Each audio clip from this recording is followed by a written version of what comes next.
6:47, time now for the morning rush. The race for Bernalillo County District Attorney has been decided. Incumbent District Attorney Sam Bregman defeated fellow Democratic former U.S. Attorney Damon Martinez in the primary race, winning 56% of the vote.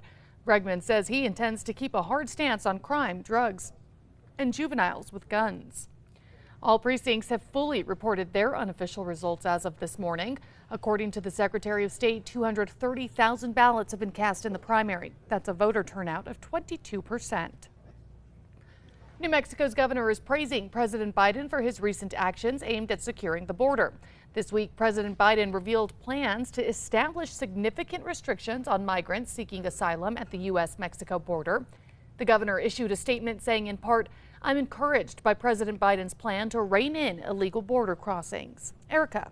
And here's a look at our hourly forecast for your morning commute. Temperatures are in the mid-60s to upper 60s already. A mild morning, 70 by 8 o'clock, and we'll be seeing the low 80s by 11 with sunshine. A jail in Alamogordo is at the center of a lawsuit this morning after an inmate killed himself. The lawsuit claims guards did not take the man's suicide threat seriously. Jacob Gutierrez was arrested for domestic violence last June. He was locked up for 8 days, and in that time, he had 5 suicide attempts. Albuquerque police are continuing to investigate a deadly shooting in the foothills. Police say the shooting happened just after 4 yesterday near Candelaria and Juan Tabo. At the scene, officers learned 2 people had been shot. One died, the other was taken to the hospital. Police have not yet named a suspect or said what led up to that shooting. The Albuquerque Biopark family is mourning after the loss of 2 of the park's oldest members.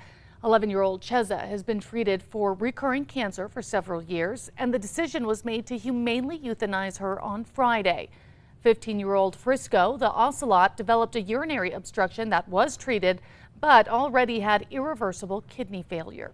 Erica. And to check on our threat index, it is low to moderate today. We'll be seeing hot temperatures, some dangerous heat in southern New Mexico in the 100s, and a chance for some lightning and storms over the Sacramento Mountains. An iconic Albuquerque barbecue spot will soon be closing its doors for good. Mr. Powdrell's Barbecue House on 4th Street will be open through its final days on June 29th.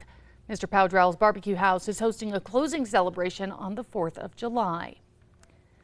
Plans for a new medical injury rehab facility are on hold this morning.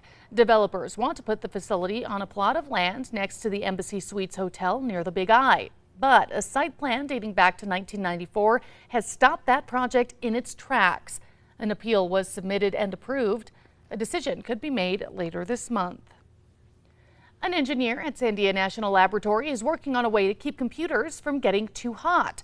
Using a fluid that is similar to cooking spray, it'll cool down electrical circuits. Sandia believes the liquid could cut energy consumption by as much as 70%. Erica. All right, a check on traffic. The maps are looking clear. No accidents or slowdowns to report. Tracker is heading south on I-25 near the Big I and moving up to speed. A couple in New York City made an exciting find while magnet fishing in a city park. James Kane and Barbie Agostini last Friday pulled a safe out of the lake in the Flushing Meadows Corona Park. The pair called police to report the discovery, but with no identification of the safe, they were told finders keepers. There was hundreds of thousands of dollars in that safe. Time now for the 5 facts. At number 5, an engineer at Sandia National Laboratory is working on a way to keep computers from getting too hot, all thanks to a new liquid. The fluid is similar to cooking spray, cools down the electrical circuits to prevent overheating, and to save energy, the liquid used to cool the computers can be recirculated in other parts of a building to heat labs and showers and offer heat to surrounding buildings during the winter months. And number 4, plans for a new medical injury rehab facility are on hold this morning. Developers want to put the facility next to the Embassy Suites Hotel near the Big I. But a 1994 site plan has stopped the project in its tracks. The site plan determines how the land can be used and requirements developers must follow. The project was approved by the city's Environmental Planning Commission back in February, but an appeal was submitted and approved, meaning developers will have to argue their case in front of the EPC again. A decision could be made later this month. At number 3, we are heating up this afternoon in most spots. The Rio Grande Valley feeling about a 2-degree warm up from yesterday. We'll hit 95 this afternoon. Temperatures will be starting in the low 70s by around 8 to 9. We'll warm into the 80s pretty quickly by mid-morning and the 90s for the rest of the day. And number 2, a jail in Alamogordo is at the center of a lawsuit this morning after an inmate killed himself. The lawsuit claims guards did not take the man's suicide threats seriously. Jacob Gutierrez was arrested for domestic violence last June and placed in the Otero County Detention Center. He was locked up for 8 days, and in that time, he had 5 suicide attempts.